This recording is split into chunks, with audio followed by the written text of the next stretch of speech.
Você está ouvindo uma ministração da comunidade cristã de Três Coroas. Que essa mensagem possa edificar a sua vida. Eu gostaria de, junto com vocês, olhar um pouco além do evento histórico, do que aconteceu há 2000 anos atrás, lá em Jerusalém, quando um homem judeu, filho de Deus, foi crucificado numa cruz e esse evento por si só já é extraordinário, já é algo inimaginável, ainda que a crucificação naquela época era algo corriqueiro nos dias, porque era uma das formas cruéis que os romanos tinham para torturar, penalizar e colocar medo sobre os povos que eles dominavam, né?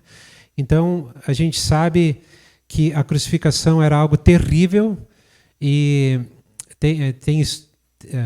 eu já escutei médicos falando como o que Jesus sentiu ali naquele dia, fisicamente falando, só que é algo que a gente não pode imaginar o que ele sentiu por causa do nosso pecado.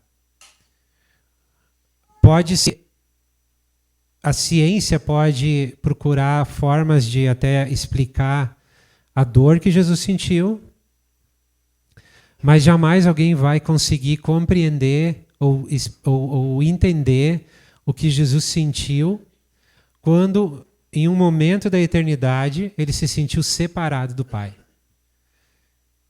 E isso aconteceu por causa dos nossos pecados. A gente sabe que os pecados fazem separação entre o homem e Deus, e quando Jesus ele toma os nossos pecados sobre si, em um momento da eternidade, quando ele clama naquela cruz, meu Deus, por que tu me desamparou? Eu imagino que ali ele sentiu aquele distanciamento que o pecado causa no que diz respeito ao relacionamento com Deus. E Jesus nunca havia sentido isso antes. Então talvez aquilo ali foi a parte, com certeza isso foi a parte mais terrível que aconteceu naquela cruz, mas ela era necessária. E a boa notícia é que Jesus nunca mais vai ser crucificado. Jesus nunca mais vai ser açoitado. Jesus nunca mais vai ser torturado. Ele nunca mais vai precisar se oferecer como sacrifício por causa dos nossos pecados. O autor de Hebreus diz que Jesus, como o sumo sacerdote, ele fez um único sacrifício. E ele não levou um cordeiro, ele não levou animais para sacrificar, ele deu a si mesmo. E quando ele deu a si mesmo, foi o único sacrifício que foi aceito pelo Pai. E nenhum sacrifício mais é necessário. Seria necessário. Então, como eu disse, quando a gente olha simplesmente por aquilo que aconteceu há 2000 anos atrás, já é algo que a gente poderia passar a noite inteira falando, a gente poderia fazer um retiro sobre isso, a gente poderia falar muito sobre isso, o que aconteceu historicamente naquele dia, um dia antes, um dia depois, até o terceiro dia quando Jesus ressuscita. E como é bom, eu não sei se tu já parou para pensar nisso, mas como é bom poder dizer, o meu Deus vive. Tu já parou para pensar nisso? O meu Deus vive. Enquanto que muitos que ainda não têm essa revelação se prostram diante de deuses mortos, deuses que têm olhos, mas não veem, ouvidos, mas não ouvem, mãos, mas não tocam, pés e não andam, nós temos o privilégio de nos prostrar diante do Deus que vive. O Deus Emanuel, que é presente, está aqui. Ele está ministrando na tua vida, na minha vida, agora, nesse momento. O meu Deus vive. Teu Deus vive? Então, o que eu gostaria de fazer, irmãos, é, ainda que aquele evento foi algo, como eu falei, extraordinário, eu gostaria de ir um pouco mais fundo e olhar além daquilo, ou o que aquele evento fez conosco e como ele se aplica sobre a nossa vida nos dias que nós estamos vivendo hoje? Ou será que o sacrifício de Jesus foi só para a gente lembrar que um homem um dia morreu no nosso lugar? Será que se a gente olhar somente e focar somente no evento histórico, a gente corre o risco de lembrar dele só uma vez por ano, na Páscoa? Aí a gente vai falar do sacrifício de Jesus, a gente vai falar que ele morreu pelos nossos pecados, a gente vai falar que ele foi sepultado e que ele ressuscitou e que ele vive, e tudo isso é verdade. Graças ao Pai, tudo isso é verdade. Mas nós podemos ir muito mais fundo nessa relação com a cruz, com a tumba e com a ressurreição de Cristo. Porque ela se aplica diretamente sobre a nossa vida e não uma única vez na nossa vida, quando a gente é cheio de revelação e se rende ao governo de Jesus. Ali foi aplicado o que aconteceu na cruz, mas não é somente nesse momento que a cruz de Cristo é aplicada sobre a nossa vida. E eu gostaria justamente de falar um pouco nessa noite sobre isso. E quando a gente pensa na cruz, a gente pode lembrar que ela é um lugar de sacrifício, de morte, de entrega, de salvação, de redenção, reconciliação e identificação. E o que eu gostaria de falar hoje um pouco com vocês é sobre essa identificação nossa com o que aconteceu com Jesus lá na cruz, na tumba e na ressurreição. Paulo, ele tendo a revelação do que tinha acontecido com ele, nesse sentido, em Gálatas 2:20, gostaria que tu abrisse esse texto. É um texto que a gente já falou muito aqui, vai continuar falando muito, porque ele é a base para aquilo que nós cremos no que diz respeito à nossa união com Cristo na cruz e a substituição que essa união fez na nossa vida. O que aconteceu ali, aconteceu conosco. Assim como Paulo também declara isso, em Gálatas 2:20, ele diz: eu fui crucificado com Cristo. Assim, já não sou eu quem vive, mas é Cristo que vive em mim. A vida que agora vivo no corpo, vivo-a pela fé no Filho de Deus, que me amou e se entregou por mim. Vocês vão lembrar que na semana passada, o Douglas nos falou algo bem interessante. Ele estava falando sobre o Espírito Santo e ele fez uma declaração que eu achei muito interessante. Ele disse que o Espírito Santo ele não podia vir antes de Jesus completar a obra que ele tinha vindo para fazer. Era necessário que Jesus fosse oferecido como sacrifício, fosse morto por causa dos nossos pecados, fosse sepultado e no terceiro dia viesse a ressuscitar. E depois fosse exaltado, levado para estar sentado à destra de Deus até o dia que ele vai voltar para reinar nessa terra. Era necessário que essa primeira parte da obra de Cristo, o que diz respeito à primeira vinda dele, fosse concluída para que aí o Espírito Santo viesse para habitar em nós. E aqui, quando Paulo ele fala em Gálatas 2:20, ele fala primeiro que ele foi crucificado com Cristo, e ele declara: já não sou eu quem vive, agora é Cristo que vive em mim. Quando Paulo declara Cristo que vive em mim, é porque ele tem a convicção, a revelação de que o Espírito Santo que havia sido prometido já havia vindo. E agora a pessoa do Espírito Santo habitava nele. Ele declara isso dessa maneira: Cristo vive em mim. Então Paulo ele tinha a revelação de que o que havia acontecido com Jesus não havia acontecido apenas com Jesus, mas havia acontecido com ele também. E aqui a gente encontra algo muito maravilhoso que é revelado, que é a nossa união com Cristo. Na cruz, na tumba, na ressurreição e no trono. Nós fomos unidos a Cristo em cada uma dessas experiências que ele teve.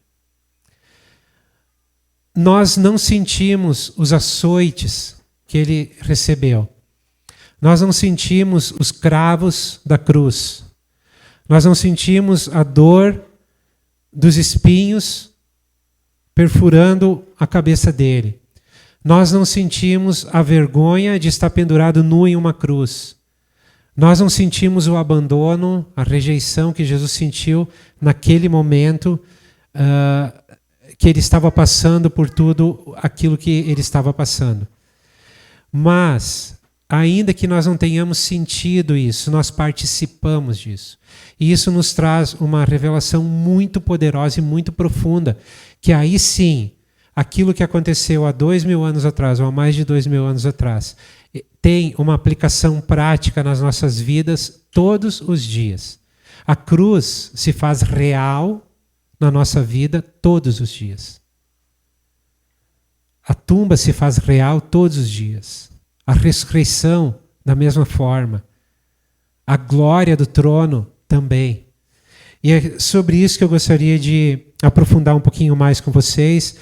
O próprio Paulo, ele traz mais luz sobre esse assunto em Romanos. O Pedro ele fez uma citação de Colossenses, que também foi Paulo que falou. E nós vemos em Romanos 6, Paulo ele faz essa aplicação prática da nossa união com Cristo no que aconteceu na cruz, tumba, ressurreição e trono.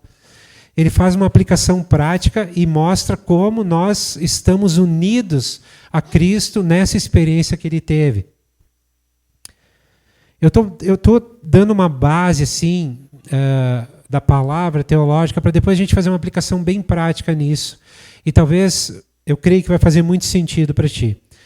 Romanos 6 diz o seguinte: pois sabemos que o nosso velho homem foi crucificado com ele, para que o corpo do pecado seja destruído e não mais sejamos escravos do pecado.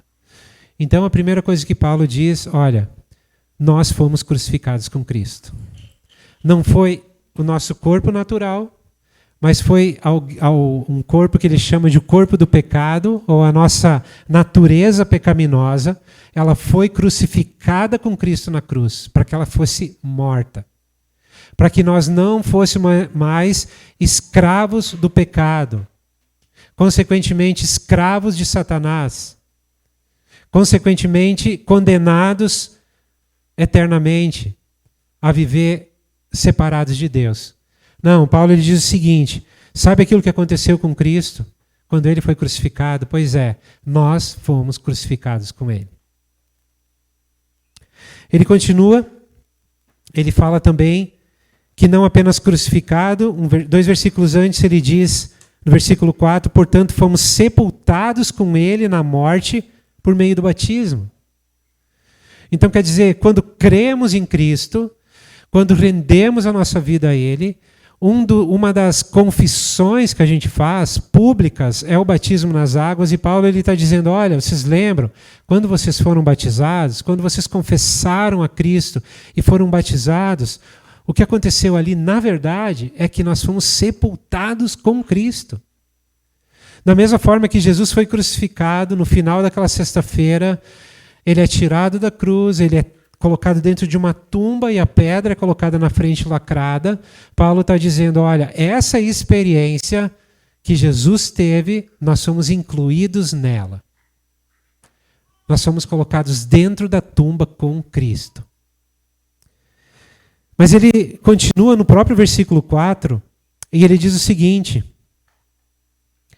assim como Cristo foi ressuscitado dos mortos mediante a glória do Pai, também nós vivamos uma vida nova. Se dessa forma fomos unidos a Ele na semelhança da sua morte, certamente o seremos também na semelhança da sua ressurreição. Paulo, ele diz, olha, vocês foram, ou nós fomos crucificados com Cristo, fomos sepultados com Ele, mas como Cristo, nós não permaneceremos mortos. Porque o mesmo poder que ressuscitou a Cristo dos mortos é o poder que nos ressuscita também e nos dá uma vida nova. E aqui tem 2 aspectos que a gente pode pensar e lembrar. O primeiro é que, para aqueles que estão em Cristo, essa vida que nós temos aqui de 70, 80, 90 anos, ela não termina quando a gente morre, mas vai haver uma ressurreição dos mortos. O mesmo poder que ressuscita Jesus dos mortos nos ressuscitará para vivermos a era que está por vir durante toda a eternidade com o Senhor. Mas também tem uma outra aplicação que diz que a nossa velha maneira de viver, aquele corpo do pecado que foi sepultado para que nós pudéssemos ser livres do pecado, a partir da ressurreição nós recebemos uma vida nova, uma folha em branco, para vivermos agora guiados e dirigidos pelo Espírito Santo. Nesse processo, não quer dizer que nós nunca mais vamos errar e nunca mais vamos pecar. Não, porque está acontecendo um processo de cura da nossa alma, da nossa vida interior, e isso leva muito tempo, leva um período de toda uma vida. Mas a questão é, antes estávamos mortos por causa do pecado. Fomos sepultados com Jesus. Mas agora nós ressuscitamos com Ele e recebemos uma vida nova para continuar vivendo agora na presença do Senhor. Então, se fomos unidos a Cristo na semelhança da sua morte, seremos também na semelhança da sua ressurreição. O autor de Hebreus diz que Jesus ele morreu uma única vez por causa dos pecados e agora ele vive para Deus. Então, se nós aplicarmos essa verdade sobre a nossa vida, que fomos crucificados com Cristo, fomos crucificados com Ele uma vez para o pecado, para o corpo do pecado foi crucificado uma única vez. Agora nós ressuscitamos, recebemos uma vida nova para viver na presença do Senhor diariamente. É uma vida eterna. O Pedro falou aqui no início que nós já estamos vivendo uma vida eterna. E é verdade. Nunca mais vamos morrer, irmãos. Todos aqueles que estão em Cristo nunca mais vão morrer. Como assim, Abel? Mas e essa história de um dia todo mundo vai morrer biologicamente? Sim. Se Jesus não voltar antes e nos der um novo corpo transformado, nós vamos passar pela morte biológica. Mas a certeza que temos e a convicção é que existe uma ressurreição nos esperando. E uma vida eterna para ser vivida. Que já estamos vivendo hoje. E quando nós conseguimos ter essa conexão, que o que aconteceu com Cristo aconteceu conosco, nós de fato já podemos viver a vida eterna hoje. Usufruir da vida eterna hoje. E Paulo ele também fala sobre a união, a nossa união com Cristo no trono. Em Efésios 2:6, ele diz o seguinte: Deus nos ressuscitou com Cristo e com Ele nos fez assentar nos lugares celestiais em Cristo Jesus. Assim como nós não sentimos escravos, não sentimos uma tumba fria, silenciosa, não sentimos a glória da ressurreição, também não sentimos na plenitude o que é estar assentado juntamente com Cristo nas regiões celestiais. Mas o que nós precisamos ter é uma convicção de que a experiência, nós fomos unidos àquilo que aconteceu com Cristo. A experiência de Cristo é a nossa experiência. Mas, Abel, eu não sinto isso. Eu também não. Mas então como nós podemos acreditar nisso? Ou como isso se aplica na nossa vida? É por fé. Assim como Paulo disse, logo eu fui crucificado com Cristo, já não vivo mais eu, mas é Cristo que vive em mim.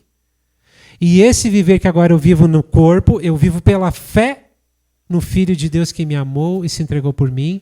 Essa mesma fé que Paulo teve, precisamos da nossa parte colocar sobre aquilo que aconteceu na cruz e receber isso como revelação de que nós fomos unidos a Cristo. E quando nós somos unidos a Cristo, algo muito importante acontece. É que nós somos tirados de Adão, desconectados de Adão. Somos unidos a Cristo e desconectados de Adão. A má notícia, Paulo nos traz em Romanos 5:12. Abre aí para acompanhar. Romanos 5:12 Paulo nos dá uma notícia muito ruim, e ela é para todos nós.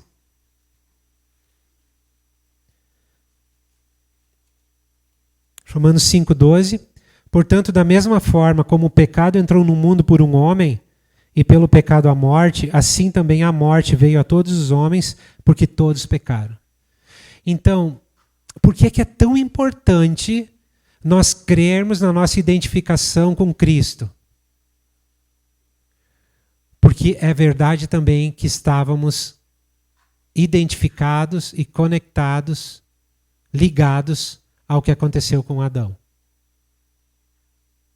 A boa notícia, Paulo nos traz em 1 Coríntios 15, 22, que diz o seguinte: pois da mesma forma como em Adão todos morrem, em Cristo todos serão vivificados. Talvez a gente pode pensar assim, mas o que é que eu tenho que a ver com Adão? A questão é que Adão foi o pai da humanidade. E ele vivia conectado com Deus, ele vivia debaixo da glória de Deus, até pecar. Quando ele peca, a glória de Deus é tirada dele, ele é desconectado do relacionamento profundo que ele tinha com o Pai. E a Bíblia diz que a partir dali, Adão, ele começou a gerar filhos, e os filhos que ele gerou não eram mais a imagem e semelhança de Deus, mas eram a imagem e semelhança do próprio Adão que havia pecado. Então quer dizer que Adão pecou, e nós estamos identificados com ele porque somos descendência dele, então nós pecamos. Adão morreu, uma morte espiritual, então sobre nós estava sentenciada uma condenação eterna e uma morte espiritual. Adão foi condenado, juntamente com Adão, nós fomos condenados. Adão se tornou um pecador, por causa disso nós nos tornamos pecadores. E a gente pode pensar assim, mas que injustiça, né? Eu não estava no Éden. Como eu posso ser responsabilizado por aquilo que Adão fez lá no Éden? E é nesse ponto que a gente vê o quanto Deus nos ama. Porque nós também não estávamos em Jerusalém há 2000 anos atrás.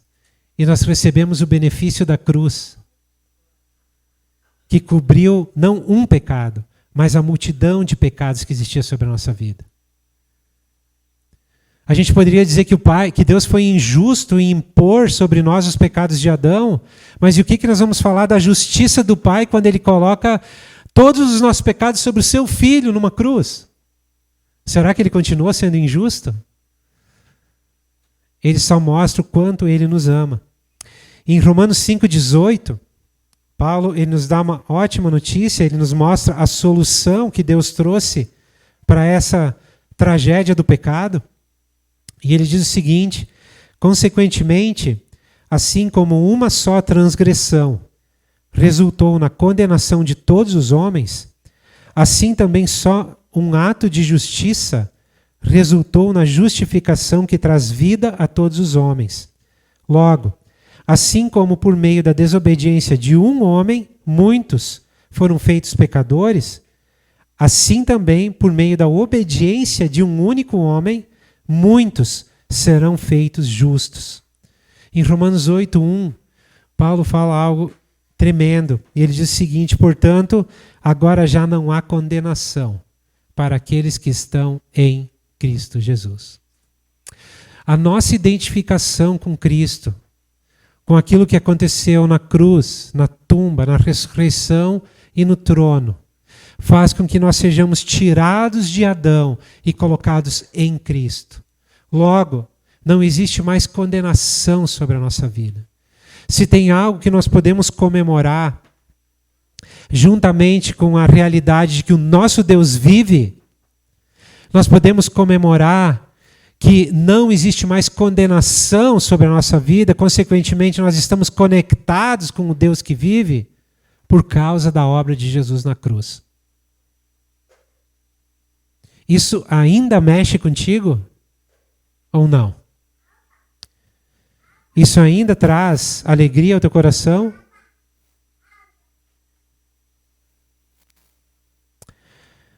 Eu falei no início que a cruz, como evento histórico, ela aconteceu uma única vez. Jesus não vai mais ser crucificado. Ele não precisa ser mais crucificado, porque o sacrifício dele foi aceito pelo Pai.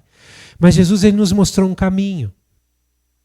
E vocês vão lembrar que algumas semanas atrás, 2 ou 3 semanas atrás, eu falei um pouquinho sobre quando Jesus ele nos ensina a tomar nossa cruz e seguir a Ele, lembram?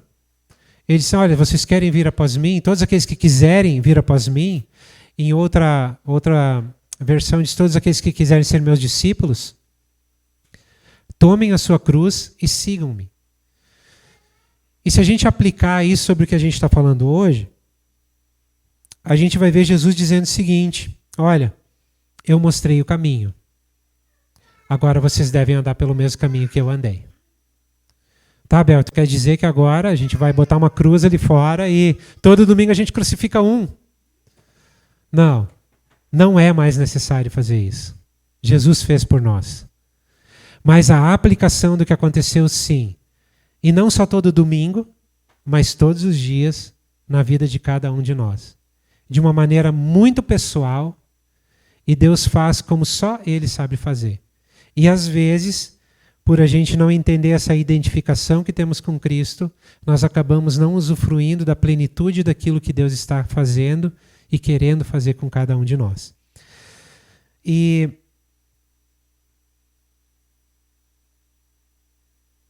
durante a nossa vida, irmãos, tem vários momentos que nós somos levados por Deus para andar nesse caminho da cruz. E a gente tem chamado isso aqui, quando a gente fala sobre o assunto, de processos de quebrantamento. E Deus, ele tem um propósito, um objetivo maravilhoso para isso. Ele não quer nos machucar. Ele não quer nos ferir. Ele não quer nos entristecer. Ainda que no processo, às vezes é isso que parece que está acontecendo. Mas o objetivo que Deus tem com isso tudo é de redimir, santificar e exaltar cada uma das áreas da nossa vida.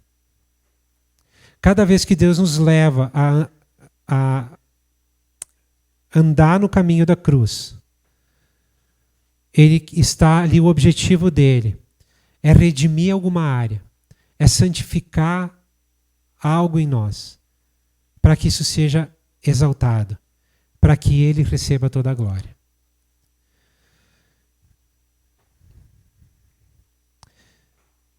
E assim como Jesus foi crucificado uma única vez, esses processos não acontecem uma única vez na nossa vida. Mas eles acontecem várias vezes durante toda a trajetória de vida que nós temos.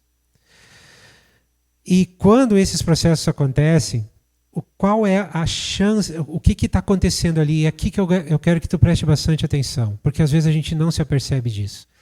Quando a gente pensa assim, Jesus está me pedindo para tomar a cruz e seguir Ele, mas isso vai ser muito ruim. Como faz? O que é esse negócio de chegar na cruz e oferecer minha vida? E como vai ser a tumba? E como vai ser a ressurreição? E às vezes a gente fica confuso e com medo. Mas na verdade, irmãos, cada vez que nós somos convidados ou dirigidos por Deus para andar nesse processo, o que acontece? Nós temos a oportunidade de ir até a cruz de Cristo e deixar lá, entregar ali, crucificar lá pecados, vícios, maus hábitos, distorções da nossa alma, de pensamentos distorcidos a respeito do Senhor, das outras pessoas, de nós mesmos, doenças, culpa, vergonha, condenação, rejeição, abusos, e a lista é longa. O que é que Deus está nos convidando a fazer? O que é que a nossa identificação com Cristo faz? É o seguinte, eu pego todas as minhas más notícias e eu levo para a cruz. Porque Jesus já pagou por cada uma delas lá. Ele me redimiu em cada uma daquelas situações lá na cruz. Mas numa aplicação prática, cada vez que eu levo essas situações diante da cruz de Cristo, o que acontece? Elas são ali crucificadas e mortas, são sepultadas mesmo. E no lugar daquelas situações, acontece uma ressurreição. Acontece uma ressurreição em áreas de nossa vida que antes estavam cheias de trevas, que agora vem a luz de Cristo. Onde existia morte, vem vida.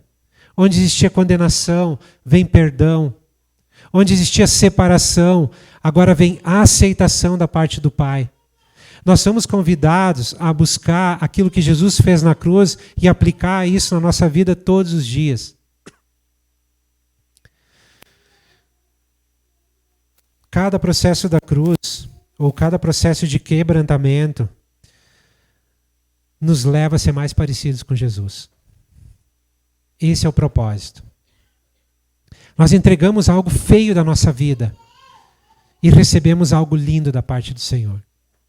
Nós entregamos algo sujo da nossa vida e recebemos a vida de Cristo que é limpa. Nós entregamos algo vergonhoso e recebemos o perdão. Nós entregamos algo que nos feriu e recebemos a cura. Esses são os processos quando Jesus nos convida a trilhar o caminho da cruz. O que às vezes acontece é que nós tentamos fugir desses processos.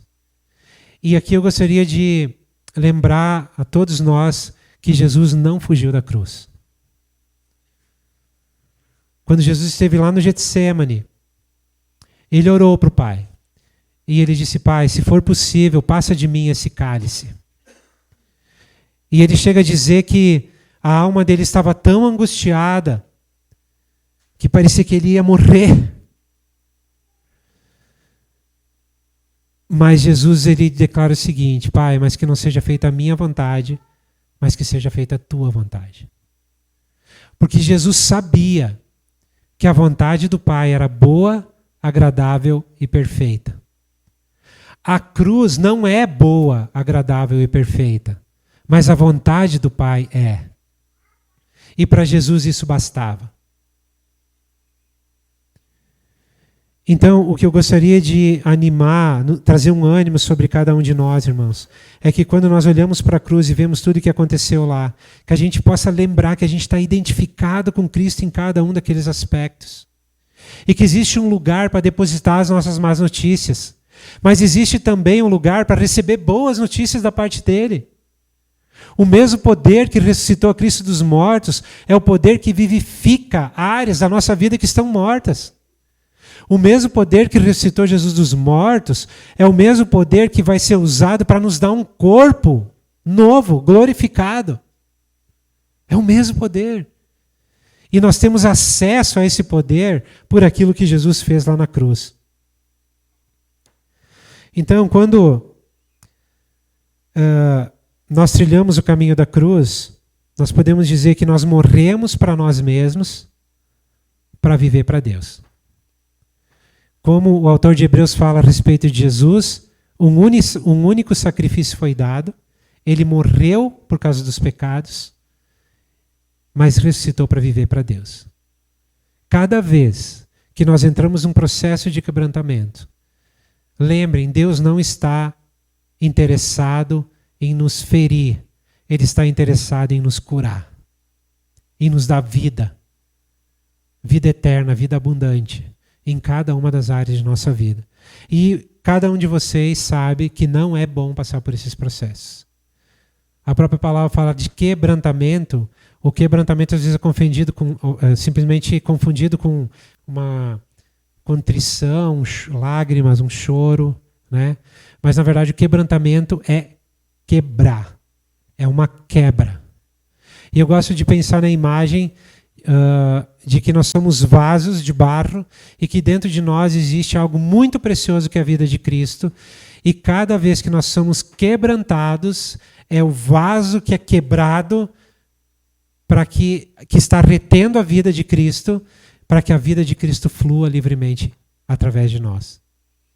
Então, por mais que pareça doloroso, por mais que pareça difícil, por mais que pareça muitas vezes nos entristece, mas quando nós olhamos para a cruz e lembramos que nós estamos conectados com Cristo em tudo o que aconteceu com Ele, nós sabemos que depois da morte vem a ressurreição.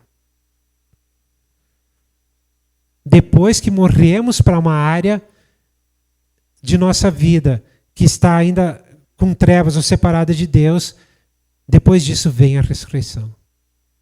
E nós colhemos o fruto de viver e nos conectar com o Senhor continuamente. E então a gente pode concluir, né, que a cruz não é apenas um símbolo do passado, mas ela define quem nós somos hoje. Em Cristo, nós somos crucificados, sepultados, ressuscitados e exaltados, colocados num trono juntamente com Ele. A nossa antiga identidade, ela foi sepultada com Ele. Morreu com Ele na cruz, foi sepultada com Ele na cruz, para recebermos uma nova identidade.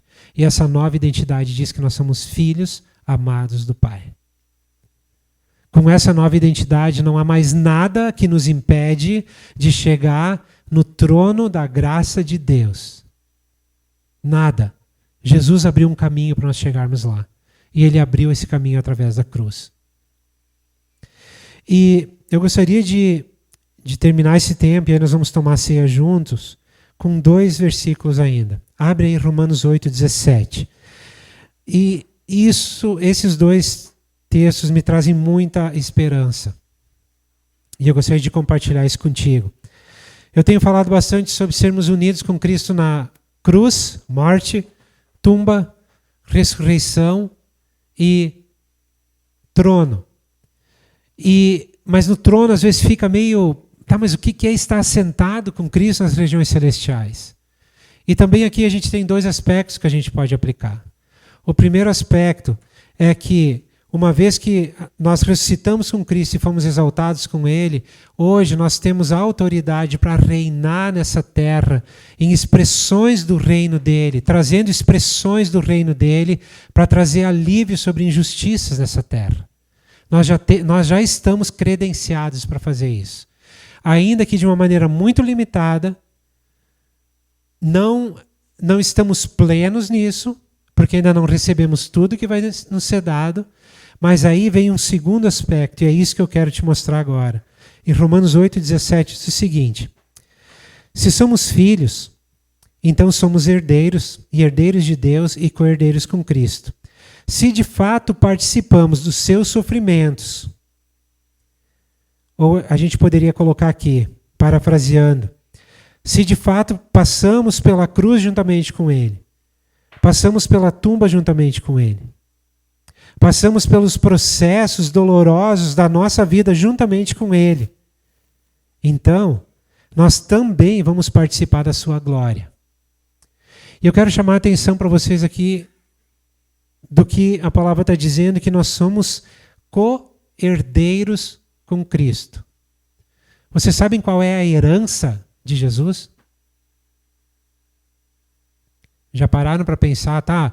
Diz que nós somos co-herdeiros e que Jesus tem uma herança, mas qual é a herança? Qual é a herança que Deus vai dar para o filho? Abre tua Bíblia em Salmo 2. A gente vai ver qual é a herança do filho.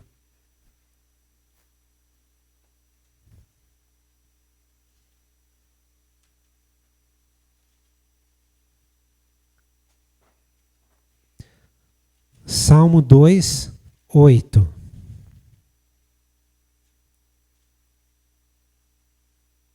O pai está falando com o filho. Pede-me, e te darei as nações como herança, e os confins da terra como tua propriedade. Vocês sabem qual é a herança do filho?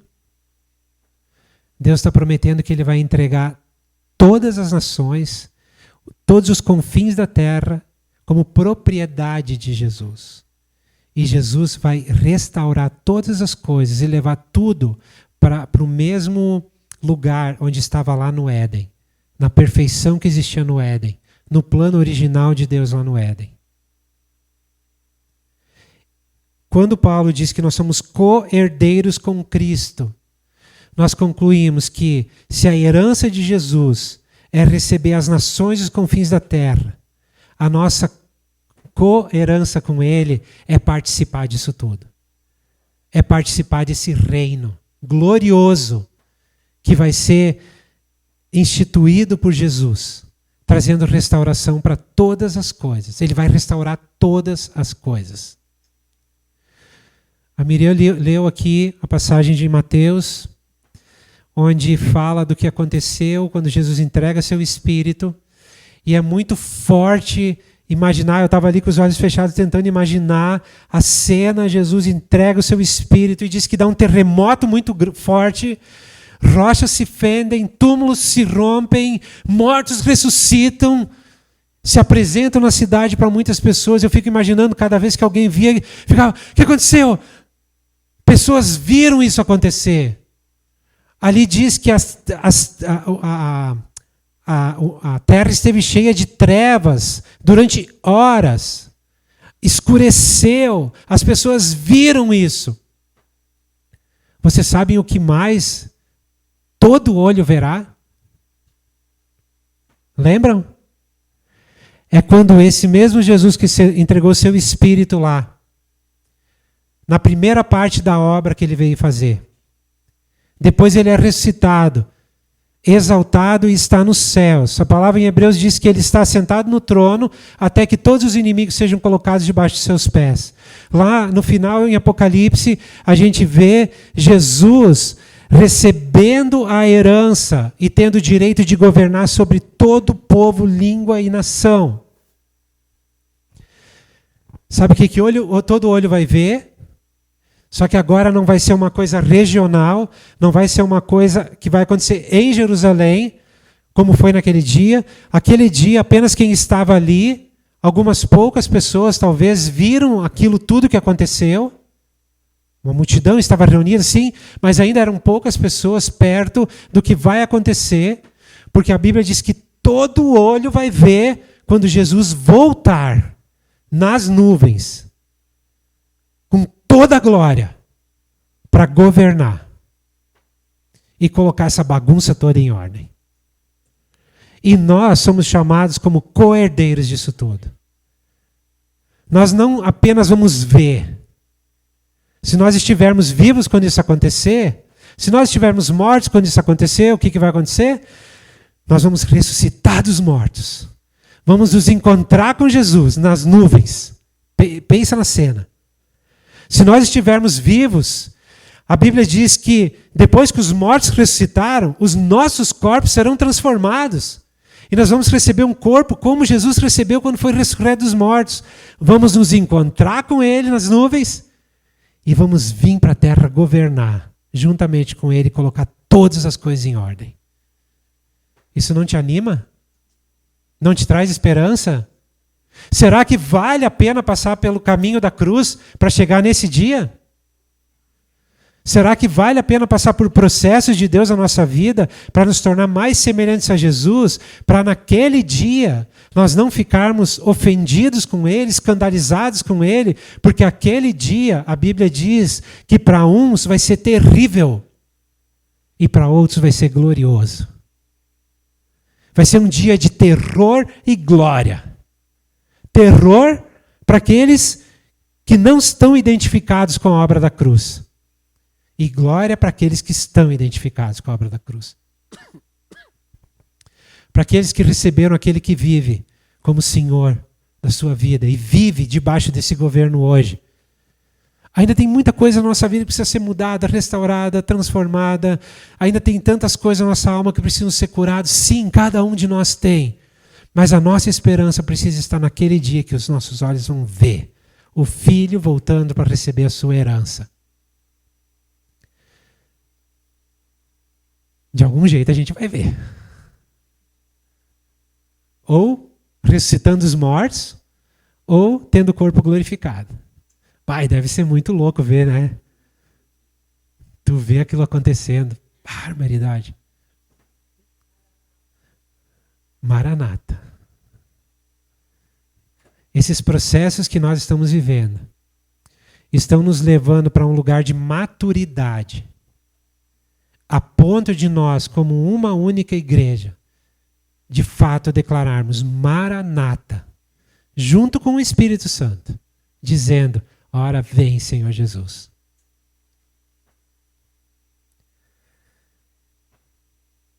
Vamos tomar ceia juntos? Se tu quiser ficar de pé, eu quero que o pessoal da música venha aqui nos ajudar. Eu quero ler um texto de Hebreus, depois nós vamos orar sobre isso.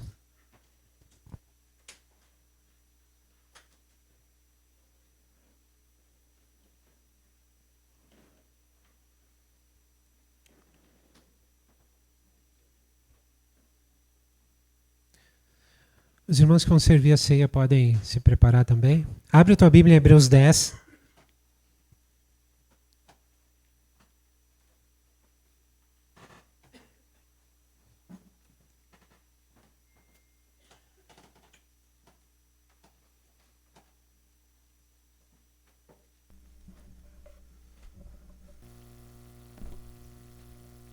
Hebreus 10, 10. Quando a gente lembra da noite anterior que Jesus foi crucificado, a gente vê Jesus tomando a ceia com seus discípulos. Semana passada o Douglas nos falou que ali em João do capítulo 13 até o 17 é um único momento que Jesus está tendo ali conversando com os discípulos, e é justamente naquela mesa. É ali. Então ali acontece uma conversa impressionante. E uma das coisas que Jesus fala ali é que cada vez que nós tomássemos a ceia, nós deveríamos lembrar daquilo que ele fez.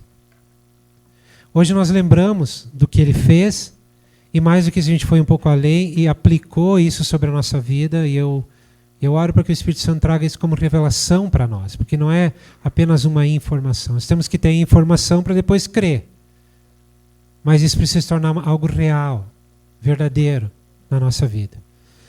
Quando eu entendi isso na minha vida, tudo mudou. Quando eu entendi a identificação que eu tinha com Cristo na cruz, na tumba, na ressurreição e no trono, tudo mudou. A maneira de eu viver para Cristo, ou com Cristo, a maneira de eu fazer as coisas, ou a motivação pela qual eu faço as coisas, tudo mudou. O meu relacionamento com Deus mudou. Deixou de ser um relacionamento legalista, e eu passei a viver um relacionamento de filho, não de empregado, de funcionário ou de escravo, mas de filho. Então tudo mudou. Em Hebreus 10:10 em diante, a palavra diz o seguinte: pelo cumprimento dessa vontade, nós fomos santificados, por meio do sacrifício do corpo de Jesus Cristo, oferecido uma vez por todas. Dia após dia, todo sacerdote apresenta-se e exerce os seus deveres religiosos. Repetidamente oferece os mesmos sacrifícios que nunca podem remover os pecados. Mas quando este sacerdote acabou de oferecer para sempre um único sacrifício pelos pecados, assentou-se à direita de Deus. Daí em diante, ele está esperando até que os seus inimigos sejam colocados como estrado dos seus pés, porque por meio de um único sacrifício, ele aperfeiçoou para sempre os que estão sendo santificados. O Espírito Santo também nos testifica a esse respeito. Primeiro ele diz: esta é a aliança que farei com eles. Depois daqueles dias, diz o Senhor, porei as minhas leis em seus corações e as escreverei em suas mentes. E acrescenta: dos seus pecados e iniquidades não me lembrarei mais. Onde essas coisas foram perdoadas, não há mais necessidade de sacrifício pelo pecado. Quando Jesus disse para os discípulos dele que eles deveriam lembrar de todas as coisas que ele falou e do que ele iria ainda fazer, eles não tinham essa revelação. Eles não entenderam do que Jesus estava falando. Esse entendimento veio depois, por conta da vinda do Espírito Santo. E por conta dos 40 dias que Jesus passou com os discípulos, falando sobre o reino que há de vir. Então ali muita coisa clareou. E a partir dali os discípulos, os apóstolos começaram a ensinar. E aqui nós temos um desses ensinos que nos mostra que um ato de justiça, um sacrifício feito por Jesus foi suficiente para que todos os nossos pecados fossem perdoados. Para que nós pudéssemos relacionar com Deus, não com medo, mas por amor. Para que nós pudéssemos nos achegar a Ele, não para cumprir um protocolo, para de alguma maneira agradar a Ele. Não, mas porque nós somos filhos e nós desejamos e gostamos de estar na presença do nosso Pai. O caminho está aberto, o caminho está livre. O texto aqui diz que Jesus, como sacerdote, ele ofereceu o sacrifício e se assentou no trono juntamente com o Pai. Uma coisa interessante a respeito da velha aliança é que quando o sumo sacerdote entrava no Santo dos Santos para oferecer o sacrifício, dentro daquele lugar não existia cadeira. Porque ele nunca terminava de fazer o sacrifício de maneira suficiente para poder sentar e descansar e dizer: está concluído, está consumado. Ele sabia que dentro de pouco tempo ele voltaria lá para fazer o sacrifício de novo. E mais uma vez, e outra vez, e assim, durante toda a vida. O nosso sumo sacerdote Jesus, ele ofereceu um único sacrifício que foi ele próprio e se assentou no trono da graça. E está esperando até que o Pai diga para ele: chegou a hora, eu quero te dar toda a tua herança. E aí ele vai se levantar do trono da graça. E ele vai vir para governar essa terra com retidão e com justiça. E ele vai contar comigo e contigo para cooperar com ele nesse governo. Como isso vai ser, eu não sei. Mas é a esperança, é a verdade que está na palavra e é a esperança que nós temos. Então, com isso em mente, eu gostaria que agora nós tomássemos a ceia juntos.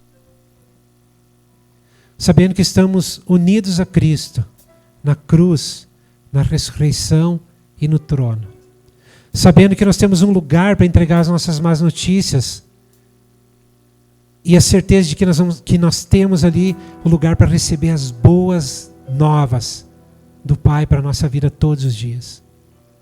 Sabendo que tudo que nós estamos vivendo hoje é um processo que está nos preparando para um grande e glorioso dia, onde nós vamos nos tornar como quem nós realmente devemos ser, quando nós recebermos a plenitude do Filho em nós. Então nós somos um povo que tem esperança, porque o nosso Deus vive. Ele não está morto, Ele não ficou morto. Ele vive, e porque Ele vive nós temos vida, e vida eterna e abundante. Amém? Vamos passar os elementos da ceia.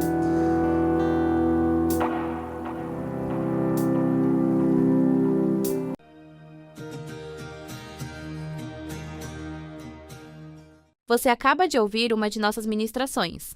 Esteja conosco em nossas reuniões e nos siga nas redes sociais.